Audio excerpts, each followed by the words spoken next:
Donc on commence par parler de l'intérêt ou des intérêts à travailler en duo, faire de la co-animation. Et tout à l'heure, tu parlais, Jean-Pierre, que les thérapeutes en général étaient d'avis, étaient d'accord de travailler en co-thérapie justement lors de prise en charge de famille. Oui, d'accord.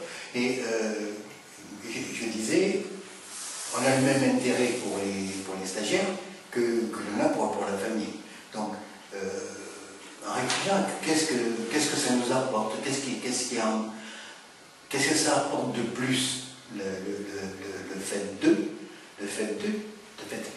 d'être deux, pardon. Je pense que c'est une sécurité déjà, pour chacun de nous. Et que si je suis en sécurité, le groupe va être aussi sécurisé. Et d'accord. Pour moi, enfin pour nous, je pense que c'est évident quand on dit qu'on est en sécurité. Mais c'est en sécurité de quoi? On pourrait se poser la question. Pourquoi on est en plus en sécurité? Parce que quand même, c'est un engagement d'être travailler à deux. C'est pas toujours très sécure, justement, d'être à deux. Parfois, tu dis, au moins, tu t'engages toi tout seul. Tandis que quand tu travailles à deux, il faut avoir confiance, en tout cas, en son co-animateur. D'accord, mais on verra tout à l'heure peut-être quelles sont les conditions. Moi, je retiens de ce que tu dis, c'est que quelle sécurité? La sécurité, elle est déjà au niveau de qu'est-ce qui se passe dans le groupe. Quand on est deux, il y en a un qui est plus disponible pour s'occuper de ce qui se passe dans le groupe. Okay? Oui. C'est cette position qu'on peut avoir, position méta, par rapport à ce qui est en train de se passer entre le formateur actif et celui, je dirais, qui n'est pas actif à ce moment-là. Plus en relation avec le groupe. Oui, on peut dire qu'il est plus attentif aux réactions du groupe, à leurs réactions, analogiques, bien sûr. Oui. Aux réactions, aux expressions. Et du coup, tu parlais de sécurité.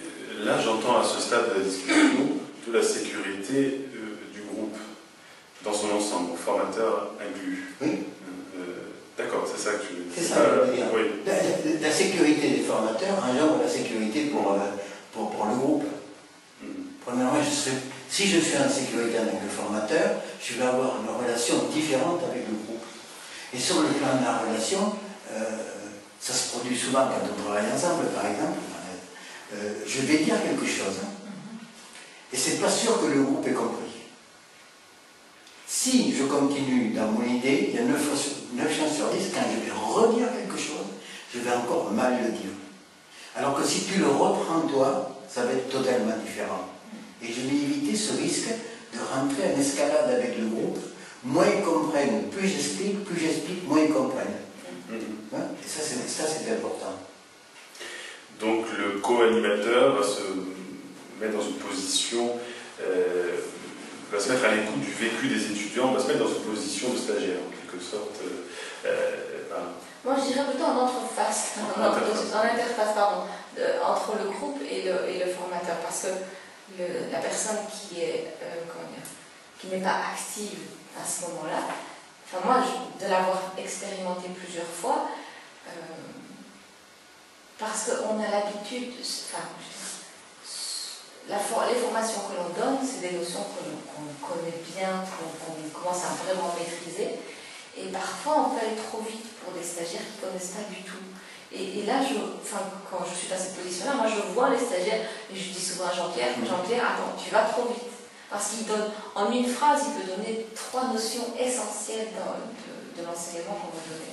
Donc, parfois, c'est cette position-là, c'est de pouvoir dire, attention, tu vas trop vite, il faut questionner les évidences.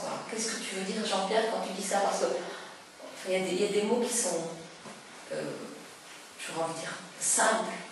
En systémie, il y a des mots qui sont simples, c'est pas péjoratif, mais je veux dire, qui viennent du langage commun. Comme il y a beaucoup de mots qui sont évidents, mais qu'il faut vraiment bien saisir.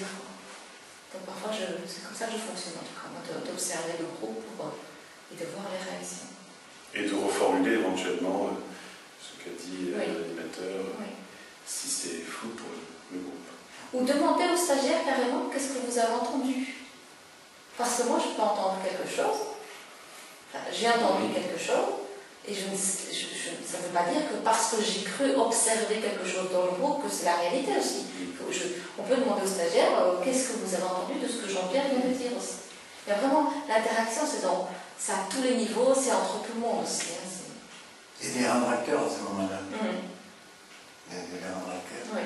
Il y a une chose qui est importante peut-être, c'est que dans l'idée que l'on a de la formation, il y a trois notions qui me paraissent essentielles. C'est la notion de groupe, c'est la notion d'émotion et c'est la notion didactique.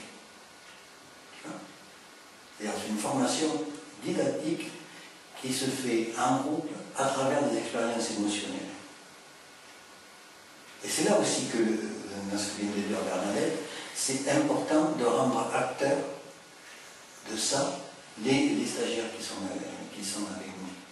Et l'autre chose importante, c'est que, voilà, je vais dire quelque chose, et Bernadette me dit, demandez au groupe, est-ce que vous avez compris ce qu'a dit Jean-Pierre?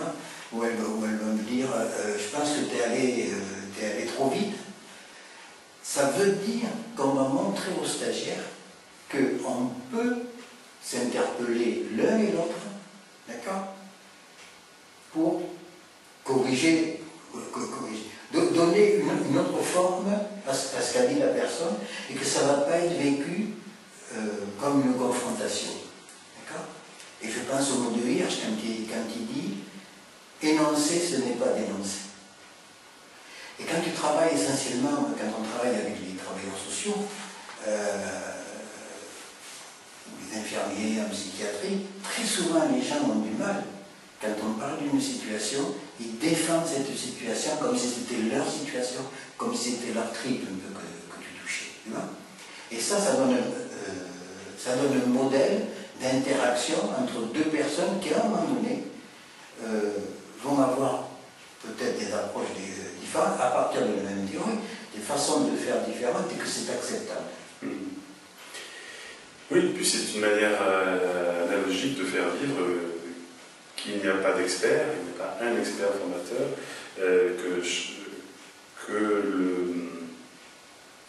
la vérité est relative, elle est en construction permanente et elle émane de la relation aussi. C'est de la relation des formateurs avec les stagiaires, mais également des formateurs entre eux. La manière dont ils ont de s'interpeller, de se questionner, éventuellement de s'interrompre, et une manière de faire vivre qu'il n'y a pas un savoir fixé, intangible, qu'il est en construction. C'est vrai que c'est un modèle, et là pour reprendre ce que tu disais au début, qui est assez similaire avec ce qui a présidé à l'idée d'être deux thérapeutes en thérapie. Faire vivre aussi à la famille qu'il n'y a pas un thérapeute expert, qui doit être deux